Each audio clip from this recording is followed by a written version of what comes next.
Hello everyone, this is Suman Mehta, your SS teacher. Dear students, today we will read content competition and uncertain employment.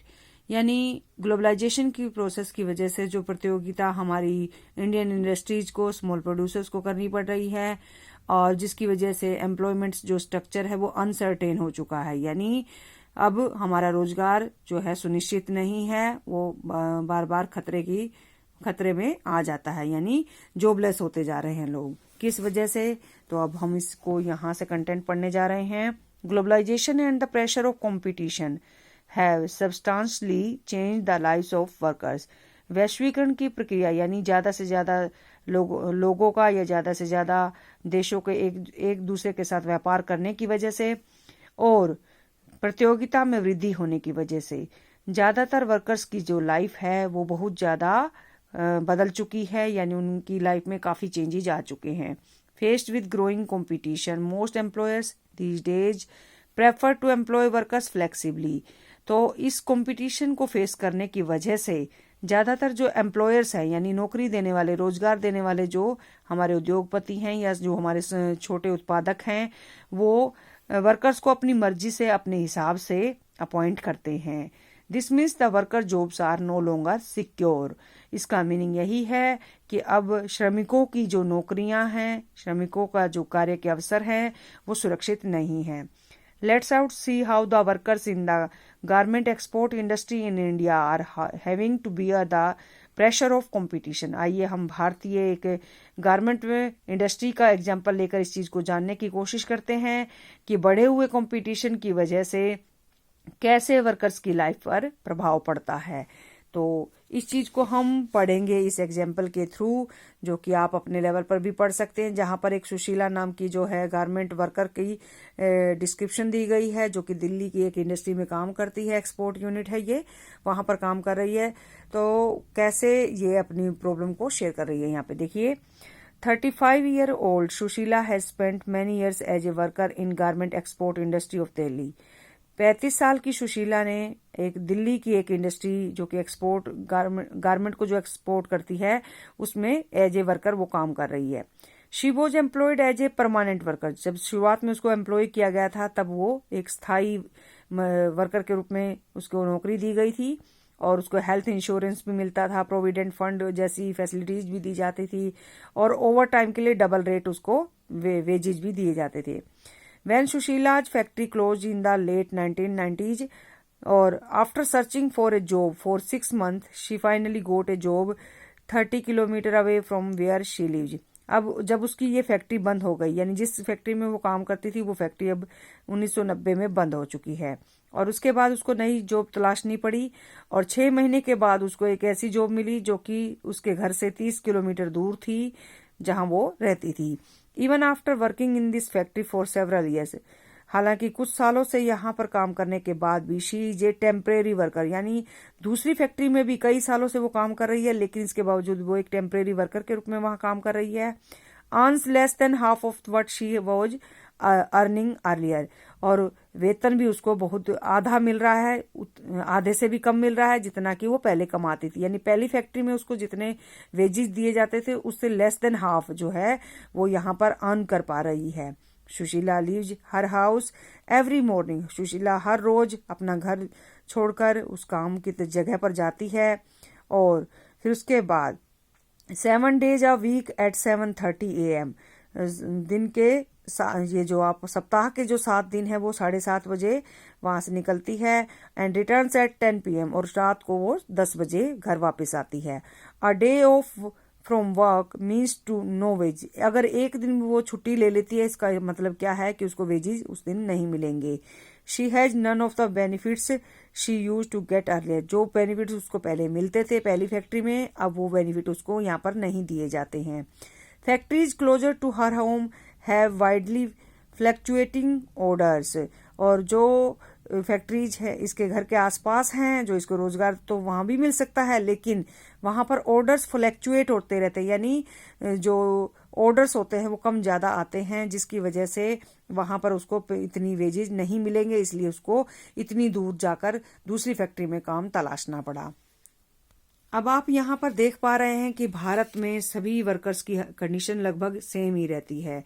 क्योंकि पहली बात तो ये है कि अनऑर्गेनाइज सेक्टर में काम करते हैं, जहाँ एम्प्लॉयमेंट अनसर्टेन बना ही रहता है, जॉब सिक्योरिटी नहीं होती, लेस वेजेज होते हैं, ओवरपेड नहीं किया जाता है और एक्सप्लॉयटेशन ज़्यादा होता है।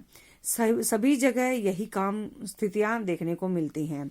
अब यहाँ पर आप देख पा रहे हैं स्टेंजा में लार्ज एमएनसी जो होती हैं, वो गारमेंट इंडस्ट्री जो कि यूरोप और अमेरिका की हैं, वो क्या करती हैं, इंडियन एक्सपोर्टर्स से अपनी डील करती हैं, यानी भारतीय विक्रेताओं को आगे लाती हैं और उनसे अपनी सप्लाई मंगवाती हैं। These large MNCs with worldwide network look for the cheapest goods in order to maximize their profits. ये जो विदेशी एमएनसीज होती हैं, ये इनका पूरा नेटवर्क पूरे संसार में फैला हुआ होता है और ये जहाँ तहाँ कोशिश करती हैं कि इन्हें कम दामों वाली चीज़ें मिलें, जिससे कि ये अपने प्रॉफिट को ज़्यादा से ज़्यादा बढ़ा पाएं। To get these large orders, और इन बड़े बड़े ऑर्डर्स को प्राप्त करने के लिए इंडियन गारमेंट जो एक्सपोर्टर्स होते हैं, वो पूरी कोशिश करते हैं कि वो इसकी जो कोई भी सामान बनाने की जो कॉस्ट है उसको कम कर सकें। और उसके कम करने के लिए उनके पास दो ही मेथड होते हैं, या तो वो रॉ मटेरियल जो है सस्ता परचेज करें, या फिर लेबर जो कॉस्ट होता है उसमें डिडक्शन करें। रॉ मटेरियल देखिए, अगर इन्होंने सस्ता लिया तो इट मीन्स उसकी क्वालिटी डाउन चली जाएगी। ऐसे में दूसरे देशों की जो ये एमएनसीज हैं उनका प्रोडक्शन नहीं परचेज करेंगे, तो इसमें तो वो कुछ चेंज कर नहीं सकते। तो उसके लिए वो क्या करते हैं, लेबर कॉस्ट में डिडक्शन करने की कोशिश करते हैं, यानी जो लेबरर्स होते हैं उनको लेस वेजेज पर हायर करते हैं, जिससे कि कुछ पैसा इनके पास बच जाता है। इसी से वो अपना फायदा कमाते हैं। Where earlier a factory used to employ workers on a permanent basis, जहाँ पहले कोई कंपनी के जो एम्प्लॉयर्स थे वो वर्कर्स को परमानेंट बेसिस पर हायर करते थे। Now they employ workers only temporary basis. अब वो क्या करते हैं, वर्कर्स को टेम्परेरी यानी अस्थायी रूप से नियुक्त करते हैं, यानी जब जितना काम है उसके हिसाब से उतने समय के लिए वो वर्कर्स को हायर करते हैं, so that they do not have to pay workers for the whole year, ताकि पूरे साल के लिए उन्हें वर्कर्स को वेतन ना देना पड़े, सैलरी ना देनी पड़े। Workers also have to put in very long working hours, और इसके साथ साथ वर्कर्स को बहुत लंबे समय के लिए काम करना पड़ता है, कई कई घंटे काम करना पड़ता है। And work night shift only on a regular basis during the peak season, और जब पीक सीजन होता है यानी बहुत ज़्यादा सप्लाई देनी होती है, उस सीजन में तो वर्कर्स को परमानेंटली क्या करना पड़ता है, नाइट शिफ्ट भी देनी पड़ जाती हैं। वेजेज आर लो, उनके वेजेज बहुत कम होते हैं और वर्कर्स को फोर्स किया जाता है काम करने के लिए, ओवर टाइम करने के लिए, जिससे कि वो दोनों की जो ज़रूरतें हैं उनको पूरा कर सकें, यानी वर्कर्स को का एक्सप्लॉयटेशन यहाँ देखने को मिलता है। While this competition among the garment exporters has allowed the MNCs to make large profits, इस प्रकार से आप देख सकते हैं कि गारमेंट एक्सपोर्टर के बीच में जो ये कंपटीशन चलता है, इसकी वजह से एमएनसीज को बहुत ज़्यादा फायदा मिलता है। Workers are denied their fair share of benefits brought about by globalisation. इस ग्लोबलाइजेशन की प्रोसेस के तहत सबसे ज़्यादा फायदा जो है वो एमएनसीज को मिलता है, और इसका जो है बेनिफिट जो मिलना चाहिए वर्कर्स को वो नहीं मिल पाता। क्यों नहीं मिल पाता? क्योंकि उनका एक्सप्लॉयटेशन होता है, और ग्लोबलाइजेशन की और डब्ल्यूटीओ के रूल्स के अकॉर्डिंग गवर्नमेंट ने लेबर लॉज को फ्लेक्सिबल बना दिया है। फिर अब आप नेक्स्ट पेज पर देखेंगे, the conditions of work and the hardship of the workers describe above have become common to many industrial units and services in India. Bharat में सभी जो इंडस्ट्रियल यूनिट्स हैं और सर्विसेज प्रोवाइड करने वाली की जो कंपनीज हैं, वर्किंग कंडीशन सेम हैं, और वर्कर्स की हार्डशिप जो है यानी कठिनाइयां हैं वो भी लगभग सेम ही हैं। Most workers today are employed in the unorganised sector. ज़्यादातर हमारे भारत के जो वर्कर्स हैं वो अनऑर्गेनाइज सेक्टर में काम करते हैं। मोर ओवर, इसके अलावा increasingly conditions of work in the organised sector have come to resemble the unorganised sector. तो अब ज़्यादा से ज़्यादा लोग जो है ऑर्गेनाइज सेक्टर की तरफ अट्रैक्ट होने लगे हैं, लेकिन वहाँ भी अब स्थितियाँ थोड़ी सी अनऑर्गेनाइज सेक्टर जैसी बनने लगी हैं, क्योंकि वर्कर्स ज़्यादा हो गए और वर्किंग जो एम्प्लॉयर्स हैं वो कम हैं। Workers in the organised sector such as Sushila no longer get the protection. जैसा कि आप देख चुके हैं पीछे एग्जाम्पल में मैंने आपको बताया था कि सुशीला नाम की जो वर्कर है, पहले वो ऑर्गेनाइज सेक्टर में काम कर रही थी, अब उसे ऑर्गेनाइज सेक्टर वाली वो जो जॉब सिक्योरिटी है वो नहीं मिल पा रही, और ना ही पहले जैसे उसको बेनिफिट दूसरी जो है सेक्टर में मिल पा रहे हैं। कई बार जो है ऐसा होता है कि पब्लिक सेक्टर की इंडस्ट्रीज बंद हो जाती हैं, किसी भी वजह से हो सकती हैं, तो ऐसे में ऑर्गेनाइज सेक्टर की जॉब चली जाने से जो वर्कर्स होते हैं वो अनऑर्गेनाइज सेक्टर की तरफ मुड़ते हैं, तो वहां पर उनको वो ना बेनिफिट मिलते हैं और ना ही वो जॉब सिक्योरिटी ले पाते हैं। Let's work out. अभी आपको ये एक्टिविटी फिर से कुछ क्वेश्चंस के रूप में दी गई है, इसको आप अपने लेवल पर सोल्व कीजिएगा। नेक्स्ट मैं आपको जो लास्ट स्टेंजा है इसका वो मैं आपको डिस्क्राइब करने जा रही हूँ। The struggle for a fair globalisation. एक स्वच्छ निष्पक्ष रूप से वैश्वीकरण की प्रक्रिया को, संघर्ष को आगे बढ़ाने के लिए क्या किया जाना चाहिए जिससे कि ट्रेड के जो रिलेशनशिप हैं वो फेयर बने, यानी वेरियस कंट्रीज का जो ट्रेड रिलेशनशिप है वो फेयर वे में कंडक्ट होता रहे और सब लोग अपने लेवल पर इसका बेनिफिट गेन कर पाए। इसके लिए क्या किया जा सकता है? The above evidence indicates that not everyone has benefit from globalisation. ऊपर जितने भी हमने उदाहरण पढ़े उनसे ये साफ होता है, ये बात स्पष्ट रूप से साबित होती है कि ग्लोबलाइजेशन की प्रोसेस की वजह से सभी को फायदा नहीं मिलता। People with education, skill and wealth have made the best use of new opportunities. हालांकि लोग शिक्षा के माध्यम से, अपनी निपुणता के माध्यम से और अपने धन की मदद से नई नई जो अपॉर्चुनिटीज होती हैं उनका बेस्ट यूज कर पाते हैं। ऑन द अदर हैंड, जबकि दूसरी तरफ there are many people who have not shared the benefits. लेकिन कुछ लोग ऐसे भी हैं जिन्हें इसका फायदा नहीं मिल पाता है। Since globalisation is now a reality, जैसा कि आप सबको पता ही है, वास्तव में आज वैश्वीकरण एक जो है वास्तविक रूप धारण कर चुका है। The question is how to make globalisation more fair, कि हम ग्लोबलाइजेशन की प्रोसेस से अछूते नहीं रह सकते, यानी हम चाहकर भी दूसरे देशों के साथ ट्रेड रिलेशनशिप अपने कट नहीं कर सकते। तो ऐसे में करना क्या चाहिए? ग्लोबलाइजेशन की प्रोसेस को फेयर बनाना चाहिए। और फेयर बनाने के लिए हमें क्या करना चाहिए? Fair globalisation would create opportunities for all. जब फेयर ग्लोबलाइजेशन की प्रोसेस कंडक्ट होगी तो उससे ज्यादा सभी लोगों को मौके मिलेंगे, and also ensures that the benefit of globalisation are shared better. और ये भी सुनिश्चित होगा कि ग्लोबलाइजेशन का फायदा सभी वर्ग को मिलेगा, यानी फेयर होने में ही सबकी भलाई है। The government can play a major role in making this possible. और इसमें पहला कदम हमारी सरकार को उठाना चाहिए ग्लोबलाइजेशन की प्रोसेस को फेयर बनाने के लिए। Its policies must protect the interest not only of the rich and the powerful but all the people in the country। इसकी सरकार की नीतियां जो हैं न केवल समृद्ध वर्ग के लोगों को और शक्तिशाली लोगों के इंटरेस्ट को फुलफिल करने वाली होनी चाहिए, बल्कि देश के सभी लोगों की इच्छाओं और जरूरतों को पूरा करने वाली होनी चाहिए। You have read about some of the possible steps that the government can take। आपने अभी कुछ स्टेप्स ऐसे पढ़े भी हैं जिससे कि आपको पता चला होगा कि सरकार कौन कौन से कदम उठा सकती है।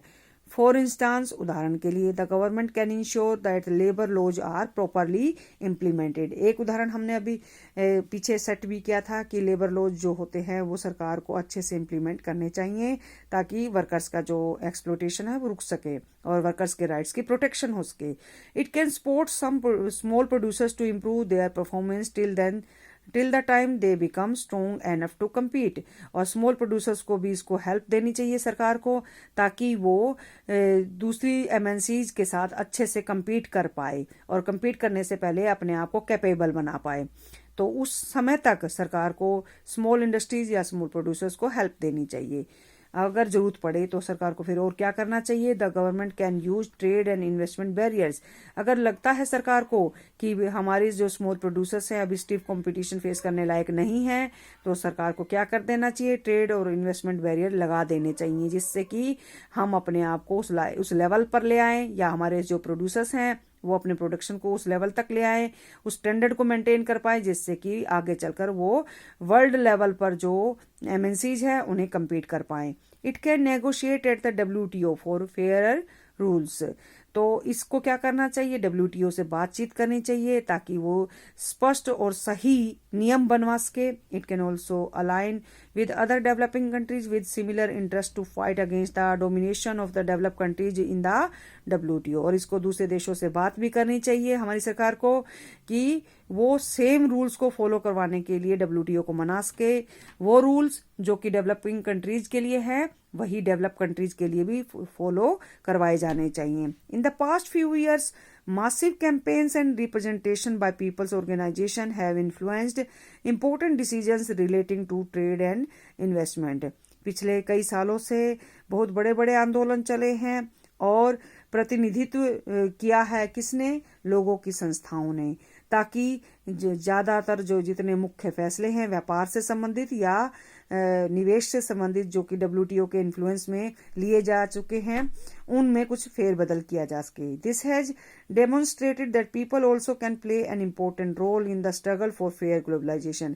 इसमें लोग भी अपनी एक खास भूमिका अदा कर सकते हैं, वो WTO के इन्फ्लुएंस को कम करवा सकते हैं। हम ये तो नहीं कहते कि ग्लोबलाइजेशन की प्रोसेस को बंद कर देना चाहिए, यानी एक देश को दूसरे देश के साथ कनेक्शन कट कर देने चाहिए या व्यापार नहीं करना चाहिए, लेकिन हम ये जरूर कहते हैं कि जो रूल्स डेवलपिंग कंट्रीज के लिए मान्य हैं उनको मानने के लिए मजबूर करता है WTO, वही रूल वो डेवलप कंट्रीज को भी फॉलो करवाए।